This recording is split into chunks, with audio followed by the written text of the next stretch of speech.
Well, TCR's and VW Racing Cup cars heading to the grid, so it is time to hand you over to your commentary team, Paul O'Neill and Andy McEwen.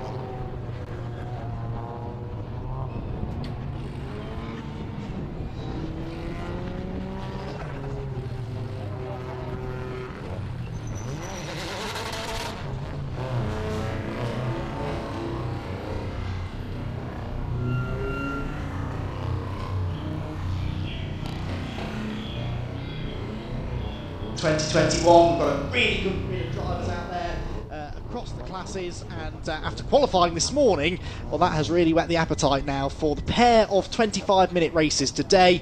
We've got an all Hyundai 1, 2, 3 on the grid, but the times could hardly have been tighter.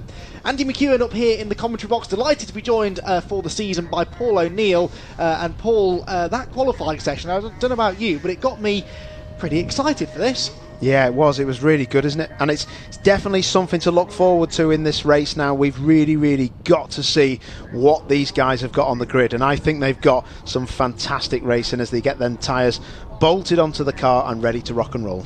Yeah, as I say, very tight in qualifying with Max Hart, who was the perennial third place finisher last season. He had this incredible run of third place finishes, 6 it was, across I think 8 races in the season. Finally got his first win at the end of 2020 at Donington Park in Cupra. Now though, he moves over into the Hyundai and he stuck it straight on pole position. Now they did confirm to me in the break between qualifying and this first race, Paul, that he did bolt on a fresh set of tyres. The Kents did not do that, so in theory the Essex and Kent Motorsport squad, who line up second and third, Bradley ahead of Lewis, interestingly, they might have some slightly fresher tyres either for this race or the next, but that trap position is what Max really wanted because it's so valuable. Yeah, it really is. There is, a couple of big long straights here, and overtaking shouldn't be a problem, but he really did want to get in front of the Kents, didn't he? It was the right thing to do, in my opinion. All the drivers I've spoken to said they were held up one way or another on different laps, so difficult times for some of the people. Obviously the VW Cup runners as well are a touch slower than the TCRs and the TCT, so a few people got held up, but I think the right people are at the front of the grid, mate. I think so, and it sets us up for a thrilling race, not just between those three, but we've also got Darren Lewis, who lines up 4th in one of 2 NGT C-Spec Mercedes A-Class ex-BTCC cars being run by Team Hard. Darren was bang on the pace, and then 5th on the grid we have Hugo Cook, 16 years of age, very inexperienced racer. He was out racing yesterday in that car, in Brit Car, and now here he is today making his TCR debut, stuck it 5th on the grid. At the back of the grid we then have the VW Racing Cup. 5 VWs entered into the race. Not the biggest grid in the world, but another very competitive one. Ollie Turner snatched pole position right at the end of qualifying by less than a 10.5 over Jack Depper in 2nd place, so that is also set to be a fascinating battle. Here is confirmation then of the grid with Max Hart, the young Irish driver, on pole position, and Bradley Kent alongside him. In fact, I don't think any of those top 3 drivers on the grid are above the age of 21, because Lewis Kent is another young up-and-coming star lining up 3rd on the grid, with Darren Lewis 4th. Hugo Cook and Will Butler are next, ahead of Dan Kirby and Jack Constable. Then it's Bruce Winfield, Toby Byrne there you can see in the 2nd of those Mercedes. Danny Crevet, making his racing debut in the Cupra, is 11th on the grid, ahead of, hopefully, Andy Wilmot and Will Powell, but they had a few issues in qualifying. Then in the VWs, it's Ollie Turner on pole position with Jack Depper alongside. Russell Joyce and Jeff Oldham make up row 2, with Chris Wallace at the back of the grid. Green flag lap then gets underway, and there is briefly confirmation of that VW Racing Cup grid.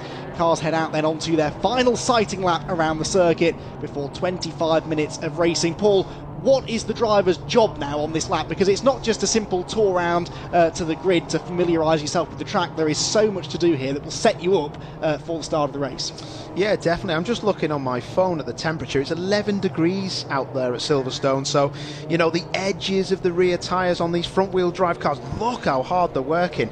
You could see Max Hart, who went through shot there, followed by Bradley Kent. They were really weaving those cars to get the heat in the rear tyres. That's the rear tyres that they won't look after themselves. The fronts will, because they're driven, and the tyre will heat up at the front easy. So you don't want to have an imbalance where the front tyres are so hot that they'll turn the car too much as you get into a corner, because then the rear just has no grip and no heat to follow what you're doing with that front.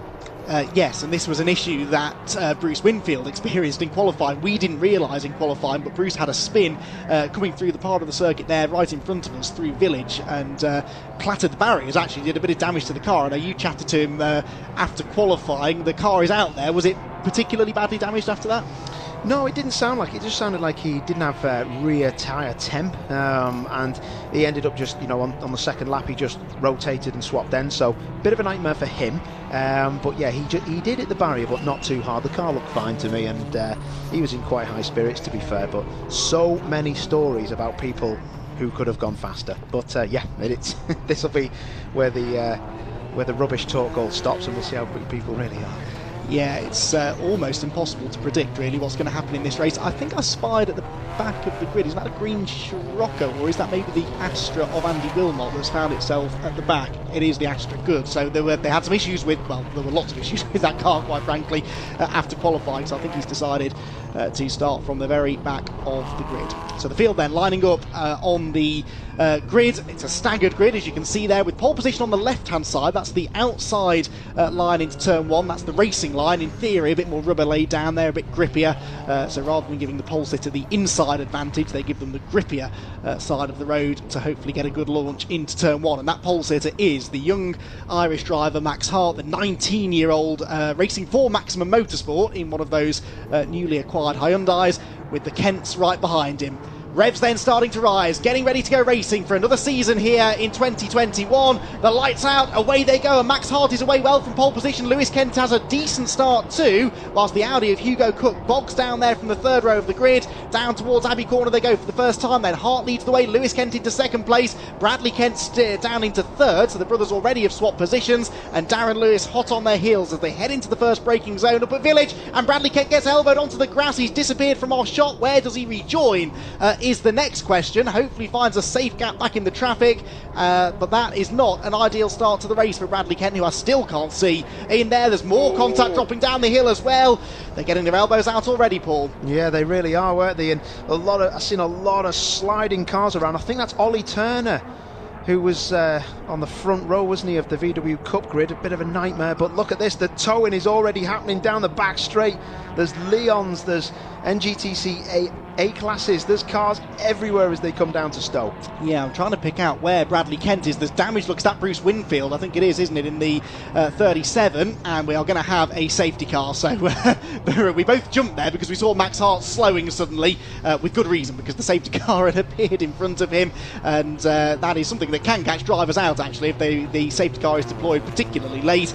But Max Hart then will lead them around. So we've quite a lot to unpack there. Then Ollie Turner's car, we can see out of the window, is being pushed into the pit lane, and he's already out of the way. But that is a massive shame for him, isn't it, Paul? He had that pole position, and we were really looking forward to the Ollie Turner Jack Depper scrap in the VWs. Yeah, such a shame. I can see he's still getting pushed actually up the escape road, Ollie Turner. So yeah, nightmare for him. Must have had some kind of fault on the grid, but that safety car was obviously for that, and that got cleared so quickly by the marshals, which was fantastic.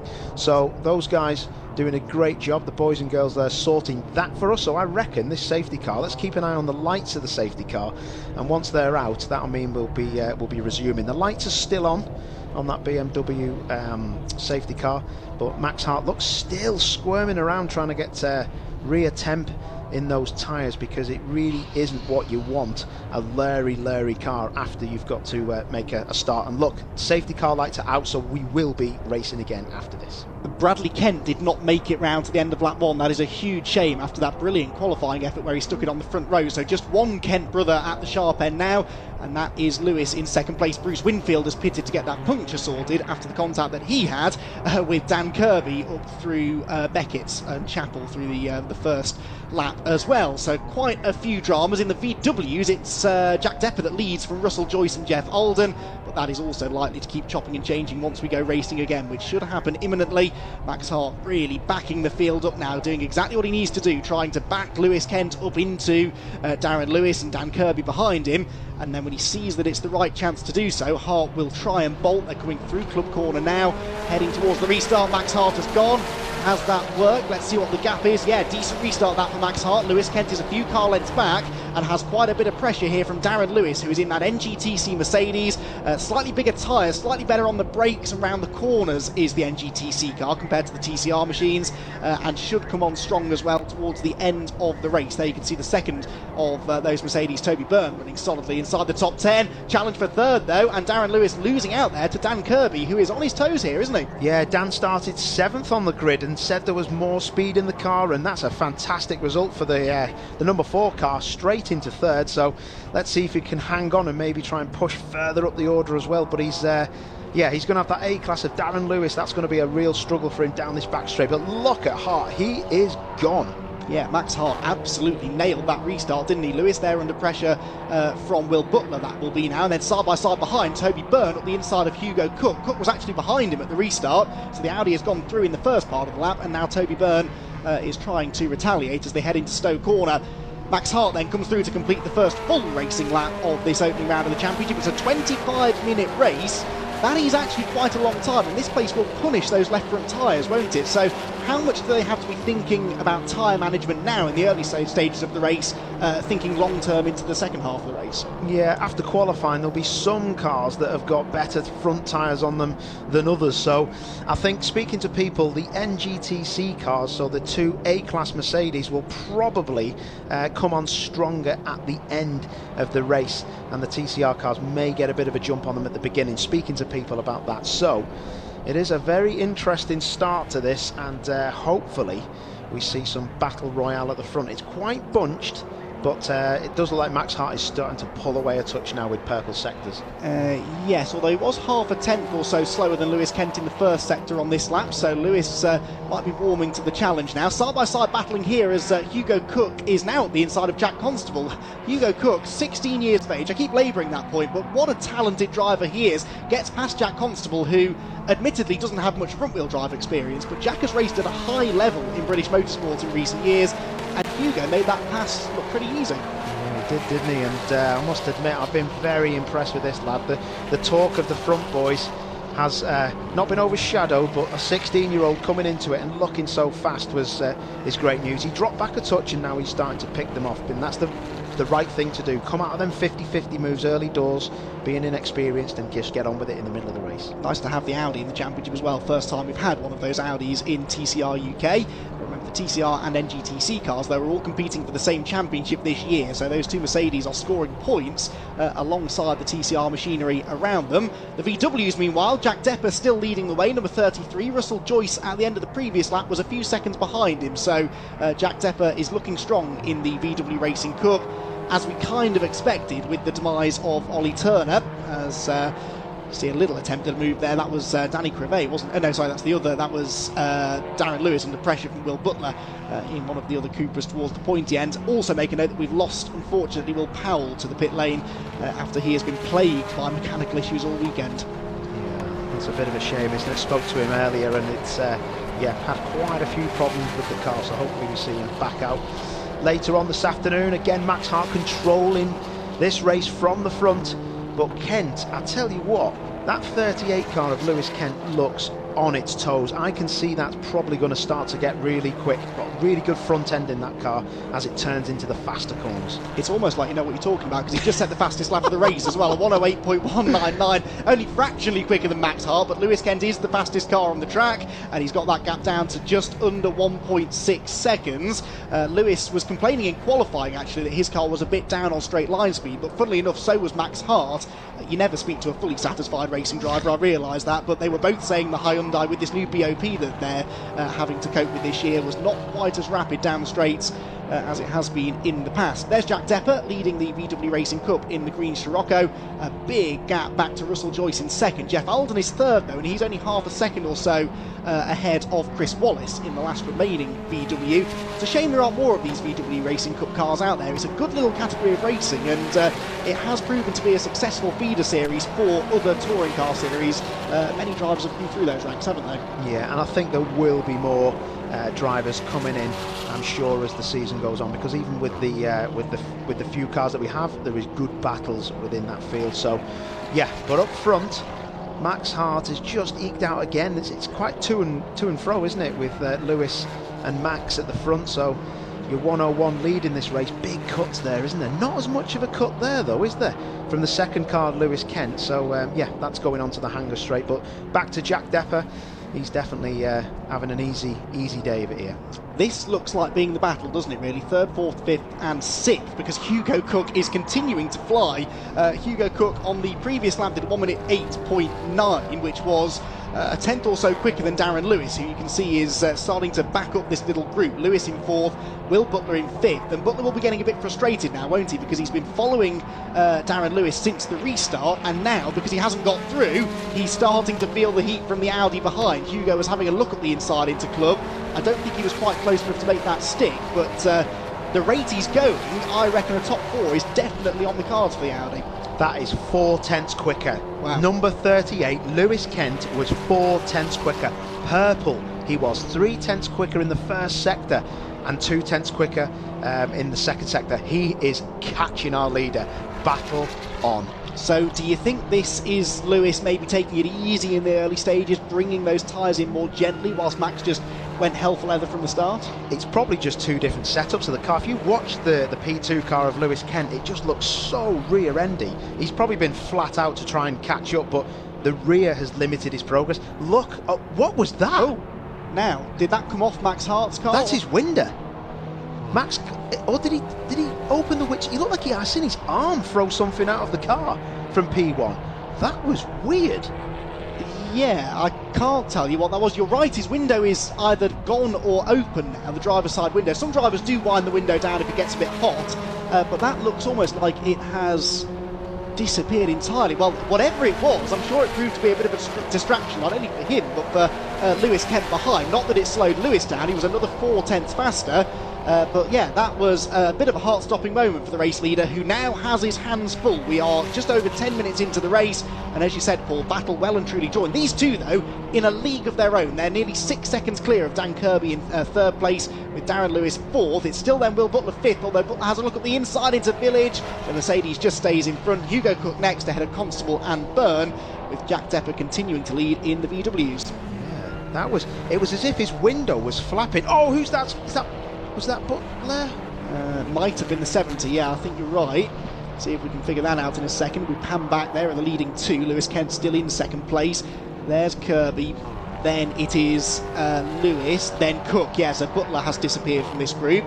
Not sure how that happened. Toby Byrne up the inside. There is Butler trying to get back up to speed, and Toby Byrne takes full advantage of that and gets up the inside of Jack Constable. Nice move. That was nearly a 2 for your 1, wasn't it? 2 birds with 1 stone. That was proper. That. Going back to Max Hart, who's leading this race, I think he's had the window that has started to detach. So he's thought of a plan to just get hold of it, rip it out and throw it, because I don't think in the TCR cars that the windows go down that far. Having driven them in the past, I think you can only have them go down so far. So I think something's been flapping, and I've definitely seen his arm throw something out the window. And I know he seems like a nice lad. I don't think he'd be throwing stuff out of the car to put Lewis Kent off. But yeah, that battle is 7 tenths down, isn't it? But Dan Kirby's got his hands full, hasn't he? Now, as you can see, Lewis catching him in that A-Class Mercedes, and that is coming on strong now. Yeah, this is the part of the race where we expected the NGTC car with those wider tyres to maybe have a little bit more pace. Lewis Kent has got within 7 tenths or so of Max Hart, and now can't seem to get any closer. And Lewis was telling me actually earlier on this morning that the Hyundai, for whatever reason, it does seem to struggle following other cars. It maybe is a bit more aero dependent than a couple of the other cars, and maybe he's just running into a bit of that dirty air now. The high-speed corners like Abbey and Stowe, and even Klug to some extent, even in a touring car, you're relying on that aero a little bit, aren't you? Yeah, I'm going to take that statement back that I said about the window, because I can see a bit of the window actually. When you see Max's car turn in, yeah, well, if we followed it, that's I don't expect the guys to listen to this, follow the car, to be honest, but yeah, the window actually looks like it is intact, so something's come loose in that car. I cannot wait to hear what was in that car that he threw out, because that was an absolute classic bit. Look at this, the director's picked it up there. That window looks like it's intact there. Okay, interesting. Well, whatever it is, it's littering the track now going into Stowe Corner. There's Bruce Winfield, by the way, who is 1 lap down after that pit stop, but he's still in the race at least, as the leaders now can pass that debris in the middle of the road, with Max Hart maybe a little bit more under pressure now from Lewis Kent, although Hart on the previous lap did set the new fastest lap. Yeah, and that fair play to the directors picking that up. They could hear that we were looking at the window, and the window looks fine, but there was debris, wasn't there, on the same shot. So, but he's under pressure now. Look at Hart.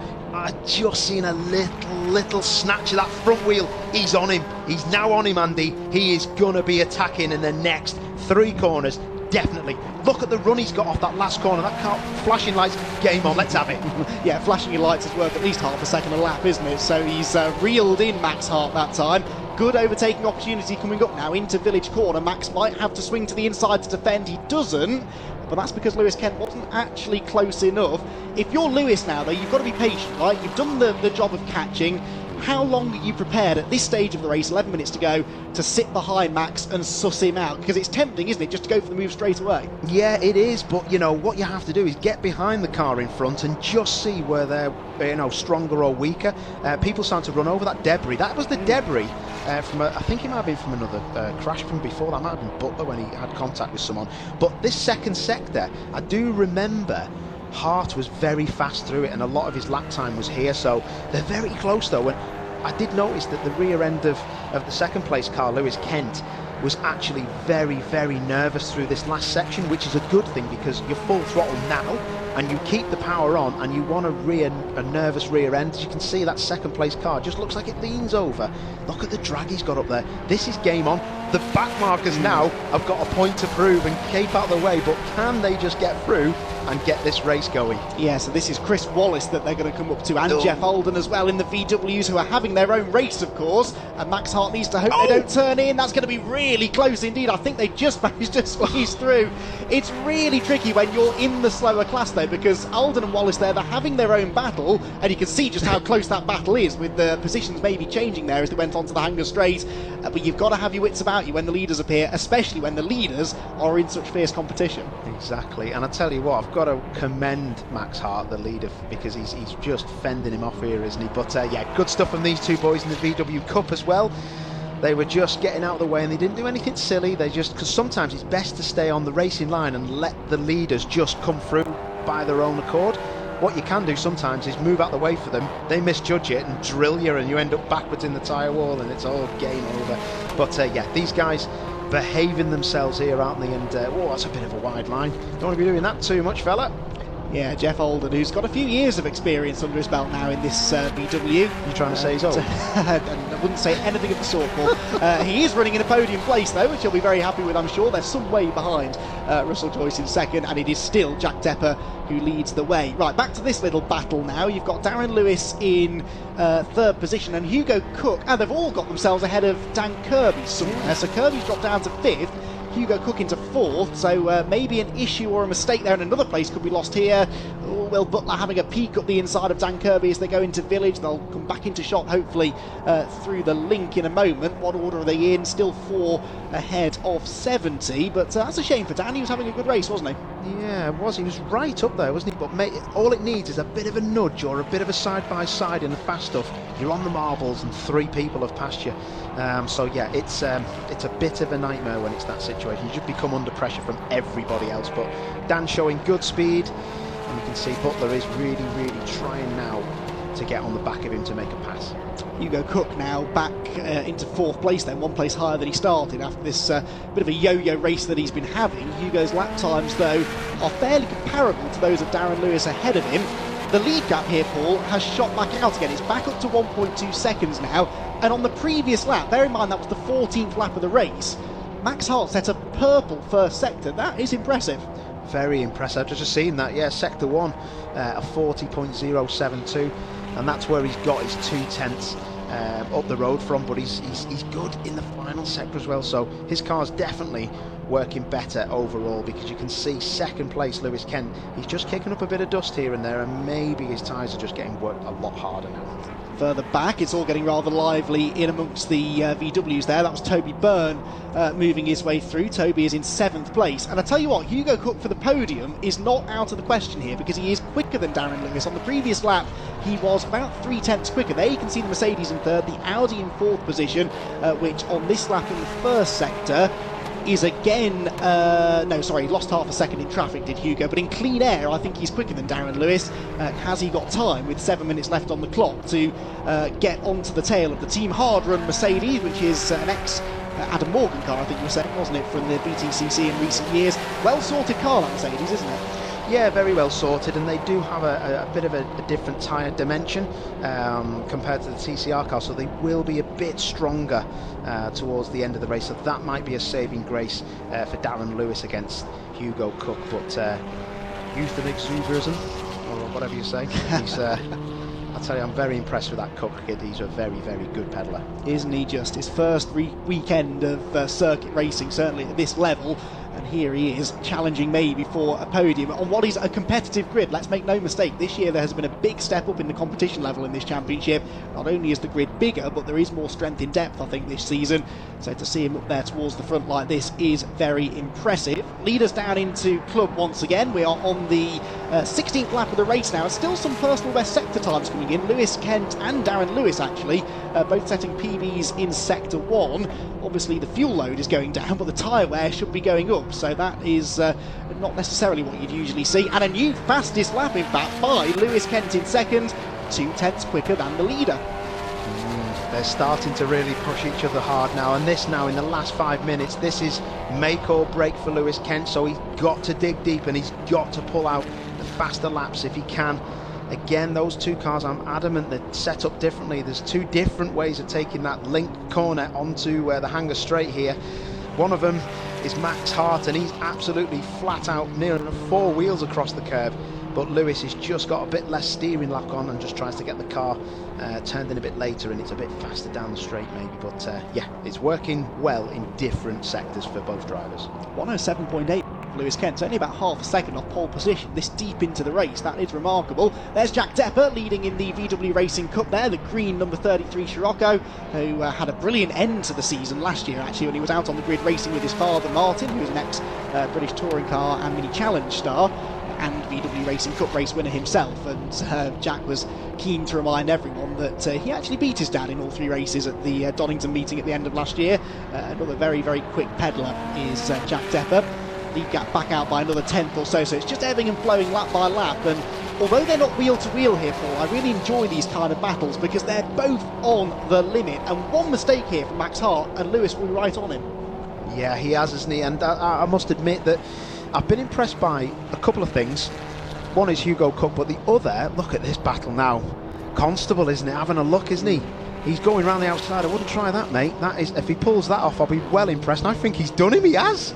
What a move round the outside. That was perfect. Absolutely brilliant. Byrne had no response to that in the A-Class.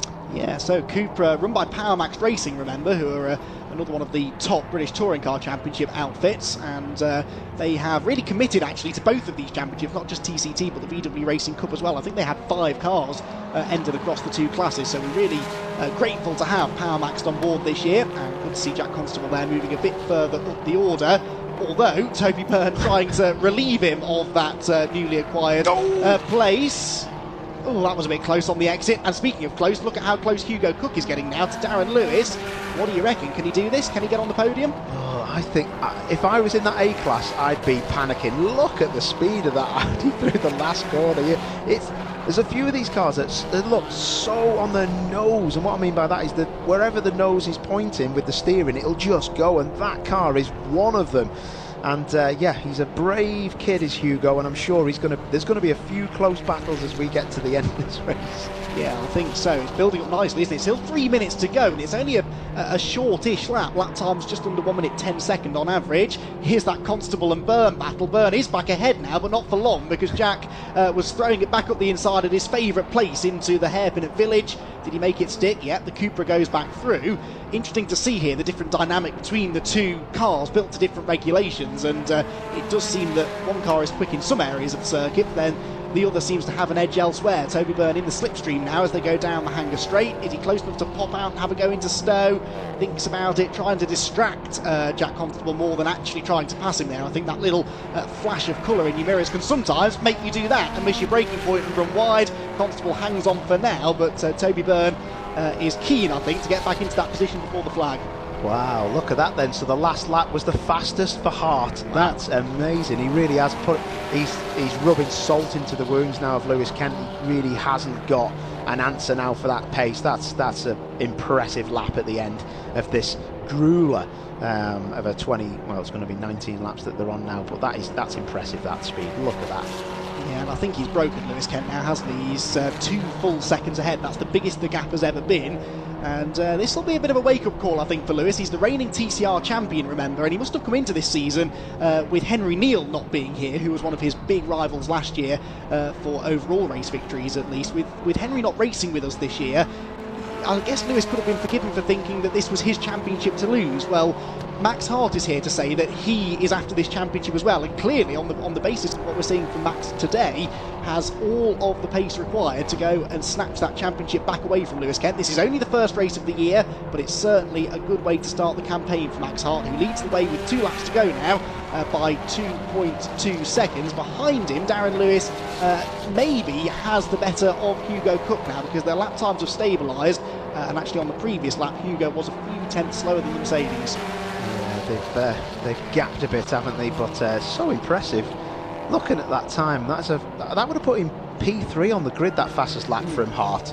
P3 on the grid in a race on lap 20. It's a proper effort. They've set that car up well, and of course Maximum Motorsport, who are running that car, haven't got a huge amount of experience setting up the Hyundai, because the only Hyundais we've had racing in TCR UK in the past have been, well, there's only been one. It was Lewis Kent in his Essex and Kent Motorsport prepared car. All of a sudden it's becoming a bit of a Hyundai championship, isn't it? They locked out the top 3 positions on the grid. We had another couple entered as well. We of course lost Will Powell early on, sadly. He's had mechanical issues that have kept him from being at the front of the field, but the Hyundai is becoming a very popular car, and now that we've got more of them out there being run by different teams, it's interesting to see which teams have got to grips with them a little bit more quickly. Final lap then begins for Max Hart and Lewis Kent, with a 2.3 second gap between the two of them. The real battling going on further back, but I think with the possible exception of Toby Byrne and Jack Constable, who owe us another overtake probably, it's been at least 2 laps since they changed positions, everyone else seems fairly settled. Yeah, it does. It looks like job done, doesn't it? Definitely. No more faster sectors really. It's only Darren Lewis really with a fast sector 1, but that's it. The tyres will be done now. It's just bring it home, and this will be a great result for Max Hart in round 1.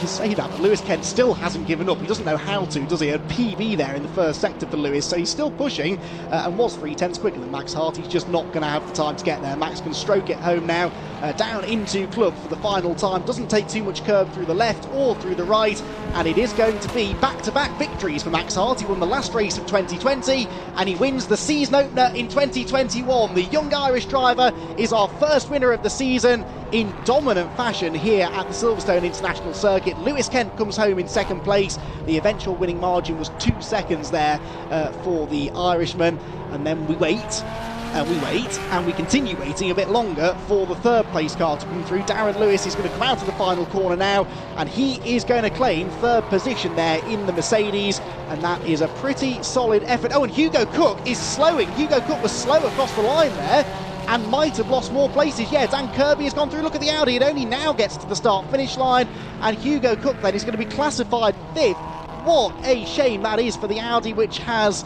had some sort of an issue coming out of the last corner, having run faultlessly all race, and Hugo Cook there in the 138 car almost got it home before drama hit. Now, whether that is something sinister or possibly just something as simple as running out of fuel, I don't know. You would imagine the team would know how much fuel to put in, but that was an unfortunate way for Hugo Cook's race to end. He still is classified 5th though, so he'll get 5th place points, but should have been 4th, could arguably have been 3rd. In the VW Racing Cup, by the way, Jack Depper is the race winner. Russell Joyce was 19 seconds, he was 23 seconds back at the flag, a further 14 ahead of Jeff Oldham, but we should be able to give you confirmation of that result in just a moment or two. But certainly an intriguing opening round of the championship there. A shame that we lost Bradley Kent. I don't know where he ended up. Obviously went off the road at the first lap, but hopefully not too much damage done. There is confirmation of the result there. Max Hart the winner by 2 seconds over Lewis Kent in second. Darren Lewis is third, the first non-TCR car home, but as I said, those NGTC cars are scoring points within the TCT class overall now. Dan Kirby is 4th, 5th position then for Hugo Cook, 6th for Will Butler, 7th Jack Constable, 8th Toby Byrne, 9th Danny Crevey in his first ever weekend of racing. He did Brit Car yesterday, TCT today, and Bruce Winfield classified there 8th in the TCRs, 9th place overall, despite being a lap down after that puncture. In the VWs, it's Jack Depper the winner, with Russell Joyce 2nd, Jeff Oldham 3rd, 4th place for Chris Wallace, and Ollie Turner, of course, was a non-starter in the end after the car conked out on the grid. It made it round on the green flag lap, but then it didn't go any further than that. Well, now we can breathe. That was a fairly dramatic start to the 2021 season for the Maximum Networks VW Racing Cup, incorporating the Goodyear Touring Car Trophy and TCR UK, which may well be the longest name in British motorsport, but lived up to the billing there. I think this is going to be an intriguing championship battle, I think, between Max Hart and Lewis Kent. I know that Max won that one by 2 seconds, but I don't think Lewis is going to take that lying down, and he's really going to want to bounce back, is Lewis now, and take the points back in race number 2, and I think it's going to ebb and flow as the season goes on.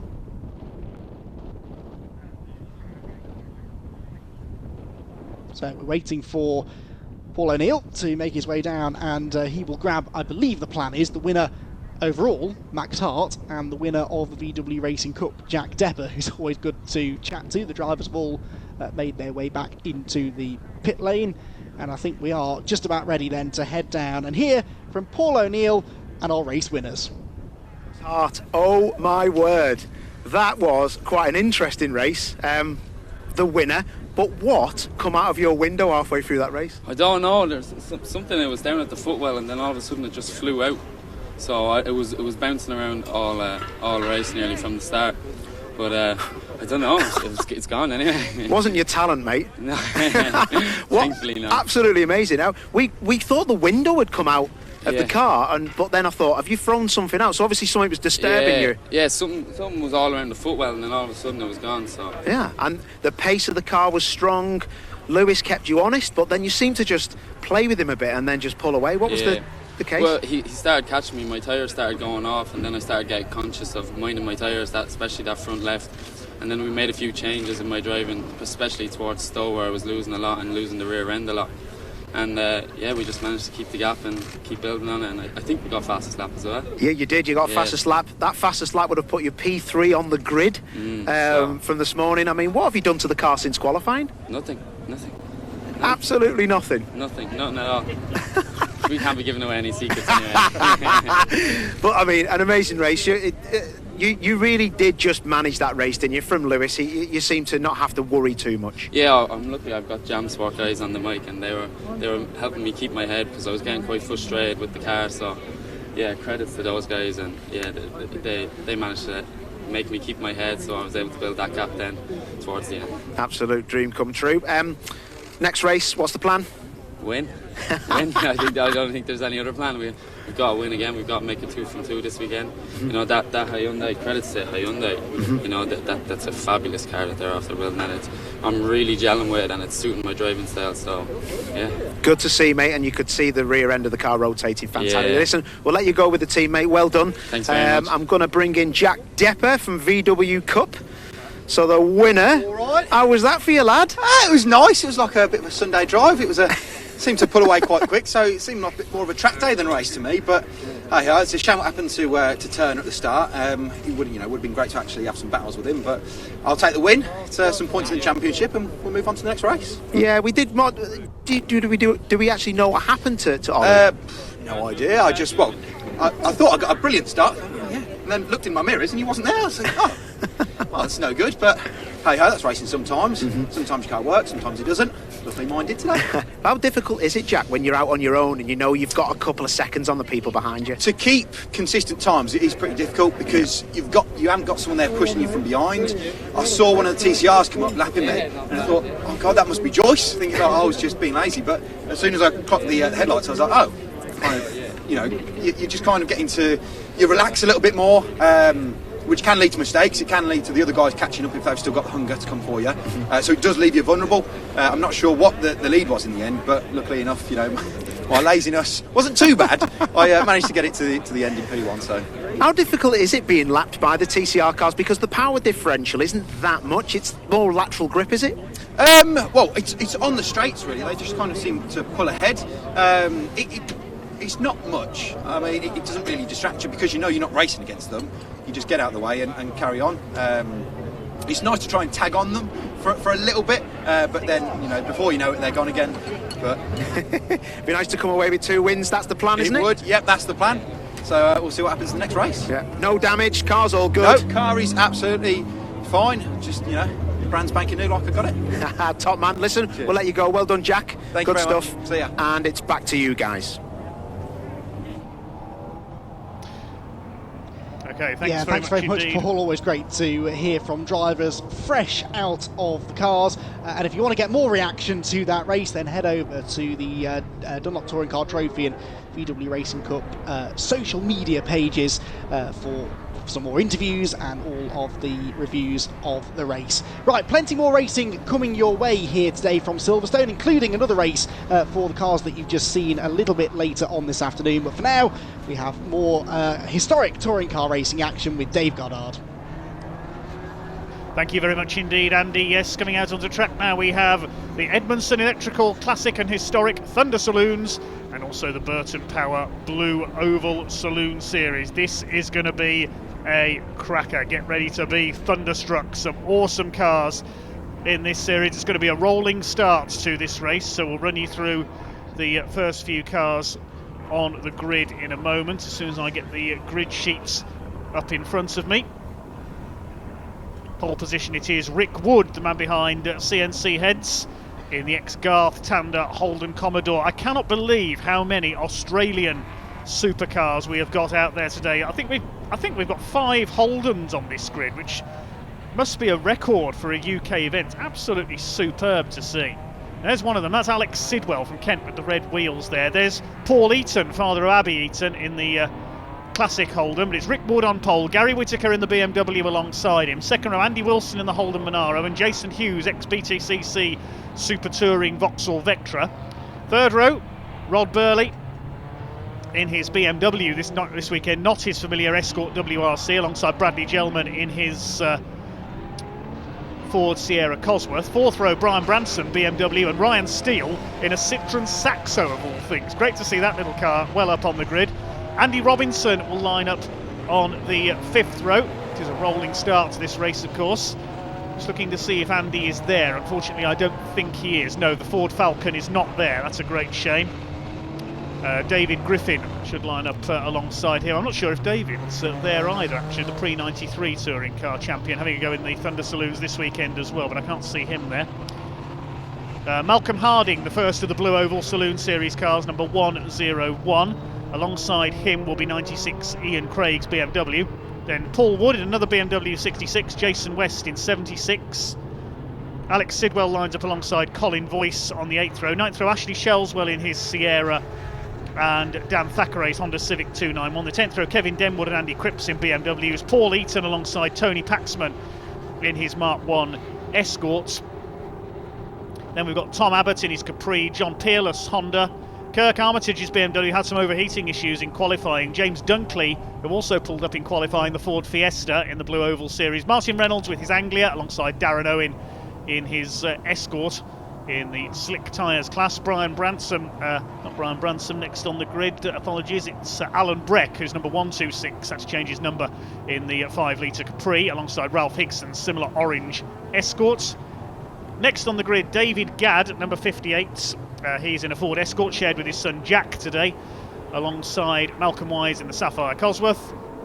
Behind them we've got Anton Martin's Fiesta alongside Colin Claxton in the Triumph Dolomites.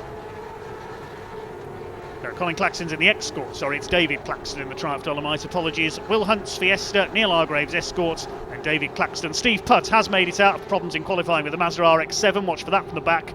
And Alan Hersey has joined in at the back, having missed qualifying in the Reliant Scimitar. What a variety, what a grid. Get ready to be thunderstruck. This is going to be a great one. We should play it on the rolling lap, shouldn't we? ACTC Thunderstruck. I did do that once at Rockingham a few years ago.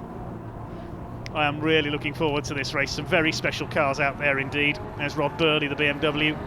We've got the Holdens out there in force, and sadly no Ford Falcon, no Andy Robinson to size up to them. Problems in qualifying. Martin Reynolds, that beautiful yellow and white Anglia. Alan Breck in that monstrous 5-litre V8 Capri. And watch for Steve Putt. Fast but very fragile. That Mazda RX-7 there at the back of the grid. Certainly wins the prize for the biggest wing on the grid. And Alan Hersey's Reliant Scimitar at the back. Just look at that. They're coming up towards the final corner now. The lead is about to get underway. Here we go. Release the thunder. The race gets underway, and a super start by Andy Wilson down the inside in the number 97. The Holden Monaro goes toe-to-toe with Rick Wood, the two northern-based drivers, into the first corner. Gary Whittaker in the beautiful E30 M3 BMW. Look at that Saxo up there in 24. I don't know what engine Ryan Steele has got under the bonnet of that thing. It is an absolute little rocket ship, keeping up with the big V8 engine cars, rubbing shoulders literally with Rod Burley through the complex there. Goodness gracious me. Now, are they all going to make it round? One car's off already at the back, I can tell you. Malcolm Wise had a spin at Abbey. There he is. The Sapphire Cosworth has spun. He's in the Blue Oval Saloon Series, racing down at Lytton Hill in Kent yesterday. It's Andy Wilson who leads the way. Here they come. They roar their way along the straight. Bradley Gelman's come through well in the Sierra Cosworth up into third. So he's up holding honour for Ford against Holden with no Andy Robinson in there. There's so many great cars to focus on in this field. It's nigh on impossible to pick one out. That, I will admit, is one of my personal favourites, that lovely Anglia of number 27, Martin Reynolds. But it's Andy Wilson in the Monaro that leads. The Commodore of Rick Wood in second place. He's got a whole collection of classic touring and saloon cars. Was out with his Calsonic Nissan Skyline recently up at Alton Park, the R32 Skyline, and he's run at Goodwood as well. He had this Holden Commodore out at the Goodwood Speed Weeks last year too. There's Brian Branson, number 26. Behind him, Jason Hughes, or Jason Plato as we're calling him this weekend, the ex-Super Touring. Oh, Bradley Gelman's lost it. The Sierra spins. Look out. Rod Burley well avoided, and Bradley Gelman right in the middle of the track. Let's hope everybody is going to miss him there, trying to get the Cosworth going again. Somebody else has gone off as well. That's David Claxton in the Triumph, but Bradley Gelman is stranded right in the middle of the track at Village. I think everybody has managed to avoid him. Well done, everyone. A Code Brown moment, as David Addison would say. Rick Wood to the inside at Stowe takes the lead in the battle of the Holdens. Where else can you see two beautiful Australian supercars battling it out in motorsport outside of Australia than here in the Edmundson Electrical Classic Thunder Saloon Championship? It's not until you stand next to one of those big Holden Commodore Aussie V8 supercars you realise just how big they are. Spectacular machine, the ex-Garth Tander car. Gary Whittaker in his beautiful E30 BMW is third. Then we've got Rod Burley fourth, Jason Hughes in the Vectra is fifth, Brian Branson in the orange BMW sixth, and leading the Blue Oval Saloon Series for everything Ford in seventh overall is Malcolm Harding. It's a real shame this is only a 15-minute race, because I could watch these cars all day, really I could. Rick Wood leads. Down into the right-hander, Andy Wilson has a look on the inside. Whittaker in third in the BMW. Now, can Wilson get alongside? No. Rick Wood, the man from Cheshire, holds the lead. Looks like Jason Hughes has come through past Rod Burley into fourth place. Jason, an ex-British touring car driver in the mid-2000s. Burley tries to move to the inside. Harding still leads the Blue Oval Saloons, well clear of Ashley Shelswell in his Sierra in second place. There's Malcolm Harding, the Escort. Alex Sidwell in his Holden, having a go at the little Saxo of Ryan Steele. I want to know the full story of that car. I've not seen it race before. It's going incredibly well against the bigger stuff. Sidwell behind him. Then it's the 1-2-1 of Colin Boyce with his Mark 1 Escort. Still yellow flags out at Abbey, so no passing there.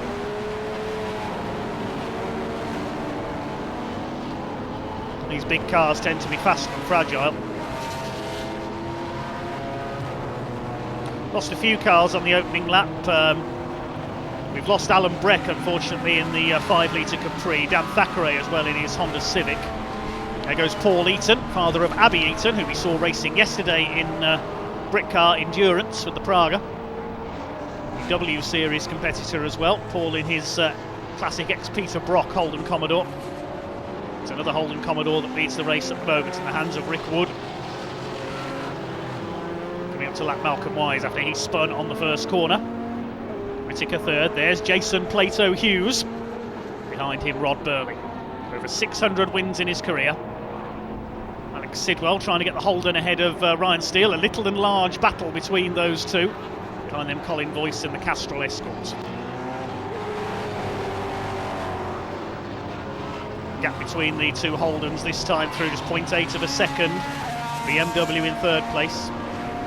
Gary Whittaker, multiple BMW 1 make champion. Oh, problems for Deadly Daz, Darren Owen, with his Mark II Escort pulling off there, the Duffy Collard replica. Darren Owen, the long-time former short oval racer, out of the race. He'll have to go at the back of the grid in race 2. Through Beckett's go the two Holdens. Gary Whittaker a little further back in third, about 3.5 seconds down off the lead. Fastest lap of the race recorded last time through by Rick Wood.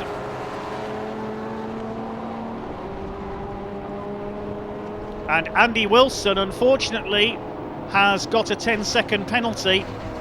Just come up on my screen, a 10-second penalty for a false start. So Andy Wilson judged to have jumped the rolling start, and he has been penalised, so that's a great shame. A 10-second penalty will be added on post-race to the Holden Monaro. So Rick Wood is effectively in the clear now, these two pulling away at the front, but with 10 seconds to be added on. There's Gary Whittaker in third place in the M3. Hughes is fourth. Rod Burley still going as well. Bradley Gelman's got the Sierra going in after that frightening moment at the complex where he spun in front of everybody. He's got past Peter Brock, aka Paul Eaton. There's another car off there. That's one of the Mark I Escorts. That's 58, David Gadd. That's spun off. There's another Mark I Escort, the beautiful Castrol car, number 121 of Colin Voice. Now David Gadd's got going again. It's been lapped by Rod Burley. There are the leaders. Overall leader is Rick Wood. Still leading the Blue Oval Saloons is Malcolm Harding. Of course, the reigning Blue Oval Saloon Series champion, Piers Grange, has switched to the pre-66 touring cars that we saw yesterday in a Ford Mustang for this year. Rick Wood, a regular in the championship he sponsors, the CNC Heads Northwest Sports and Saloon Car Series up at Alton Park, his local circuit. Leads the way. Just coming up to half distance as they lap Colin Claxton in the Mark I Escort. That's an ex-Martin Reynolds car. Also Will Hunt in his more modern Fiesta ST. Blue Oval Series open to anything Ford, as the name suggests. Like Ralph Higson's Mark II Escort there just being lapped. Rod Burley still in 5th place, second in class, ahead of Brian Branson, Alex Sidwell. Harding is 8th overall, Ryan Steele 9th, and Jason West was rounding out the top 10, but coming through into the top 10 now, Steve Putt in the Mazda RX-7, which started last on the grid virtually. Only Alan Hersey was behind him after he missed qualifying. Where's Alan Hersey up to? Still towards the tail of the field at the moment. Andy Wilson still trying to wrest the lead away from Rick Wood. Of course, he'll have that 10-second penalty added on for jumping the start. Let's have a look at some of the classes then. In Classic Thunder, Rick Wood leads Class A. Class B is Gary Whittaker. Class C, Jason Hughes. And then you've got the historic classes as well. It's Paul Eaton leading Class H1. H2, the only runner is Alan Hersey. And H3 by Colin Voice. Blue Oval Saloon Series Class B is led by the overall leader of that division, Malcolm Harding. Class C in that division. Not sure we've got any runners. Oh, we have Tony Paxman is leading that class. As meanwhile, here's a battle between Ashley Shelswell in the Sierra and number 96. That's Ian Craig. If memory serves me right, he is the father of Ross Craig, who we saw out in the Honda Civic earlier on. Similar paint job, the black and white. So there's 6 minutes to go. Looking at the Boss class leaders, Tony Paxman leads Class C in 20th overall. Will Hunt is the only runner in Class D. Class F is James Dunkley leading that because his only rival Anton Martin didn't take the start in his Fiesta. And Class S, the only runner left is Ashley Shelswell in the Sierra. The Class S for cars with slick tyres because Daz Owen is out of the race. We'll scrap there in the midfield as Martin Reynolds is lapped by the big Holden. Rick Wood still only 0.8 of a second ahead on track of Andy Wilson. That 10-second penalty, it actually won't drop him back too far. In fact, he may only lose 1 or 2 places as a result of that because these two are so far ahead. Jason Hughes is now up to 3rd. He's got ahead of Gary Whittaker. Vauxhall ahead of BMW, the ex-BTCC Super Touring Vectra from the end of the Super Touring era. I think that's a 2000 spec car, or maybe slightly before. Have to get on the excellent Super Touring Register website and find out what car Jason has got there, what chassis. We know Rick Wood is an ex-Garth Tander Aussie V8 supercar. Super is certainly proving for him here. As he thunders away at the front of the Edmundson Electrical Classic Thunder Saloons. Andy Wilson from Doncaster in 2nd also owns another V8 engine machine, the DAF V8. Yes, you're hearing that right. Special Saloons car that Mike Wiles, among others, raced in period. Tony Hazelwood was the first to race it. Going up to lap Malcolm Wise. He was out with his Escort Cosworth at Lyddon yesterday. Early spin ruining his race here in the Blue Ovals.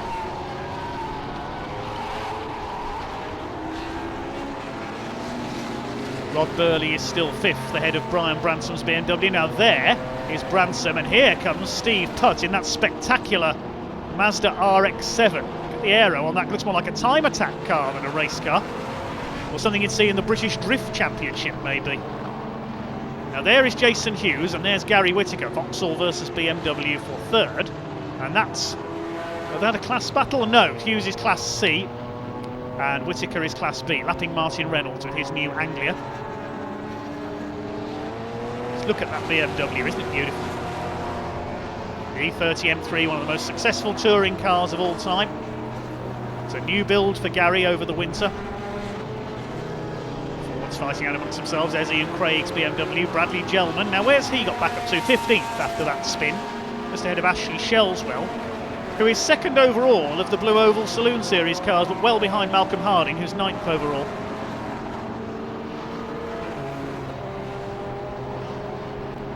Jason Plato Hughes in his Vectra, still 3rd overall. Going up to lap, I think that's Tom Abbott's Capri. In Blue Oval. 2.5 minutes to go. It's looking good for Rick Wood. Just in a purple sector, so he's getting quicker and quicker. Past this lap of 1 minute 9.308.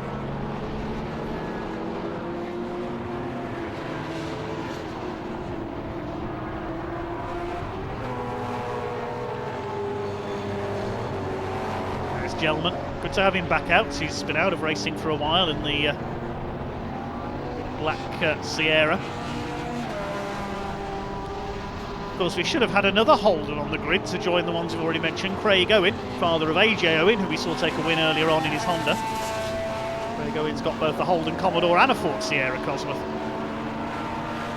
It's not appearing on the grid, sadly. Just over 90 seconds to go then. Should get one more lap out of this, plus the one they're on. BMW there, very similar to BMW's DTM cars of the late 80s. That's the inspiration for Gary Whittaker, multiple BMW champion. There's Hughes, still 3rd in the Vauxhall Vectra. Blue Oval leader is still Malcolm Harding's Castrol Escort. Whoops, Jason Hughes slipped up there, he got a wheel onto the grass. Coming out of Chapel, holds 3rd place though. Keep it steady for an overall podium. They're coming up on Tony Paxman, veteran racer in his modified Mark 1 Escort. leading Blue Oval Class C. Going towards the end of this, they'll be on their last lap now. Rick Wood heading for victory in his Aussie supercar.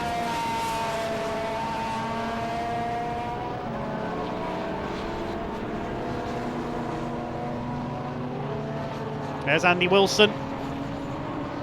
1.3 seconds down on Rick Wood. I think they're far enough ahead of Jason Hughes that Wilson won't lose second place with that 10-second penalty. He should be okay. Steve Putt, incidentally, in the RX-7 is now up into 6th place as you watch a battle of the Sierras there. That's Gelman and Shelswell. They're fighting for 15th place. Shelswell second in Blue Oval. Who's third in Blue Oval?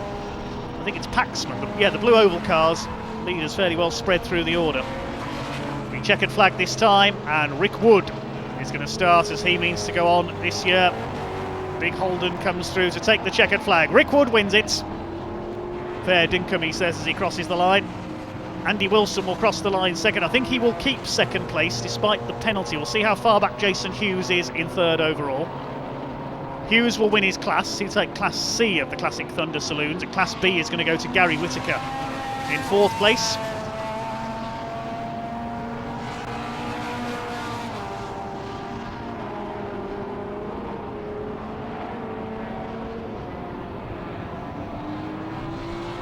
Yes, Hughes 22 seconds down on the race winner, so when the penalty is applied, Wilson will keep second place to Holden 1-2.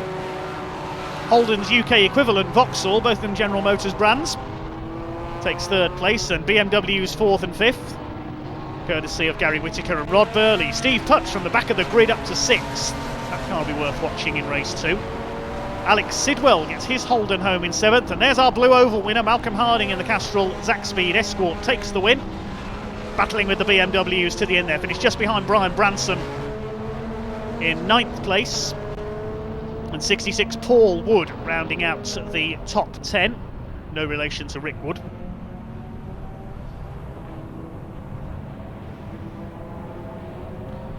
Take you through the full results in a few moments' time.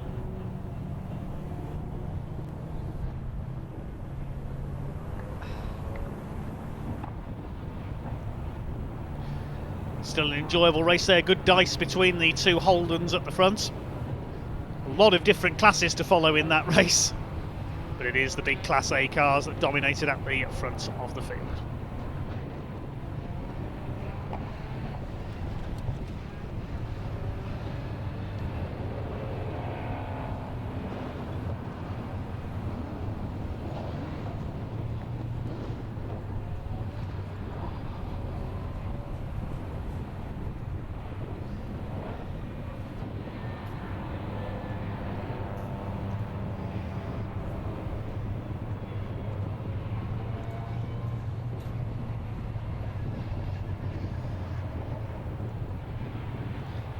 I'll give you the results in just a moment. It's great to see over 1,300 of you watching on YouTube and the same number of likes as well. You've all liked it. Thank you very much.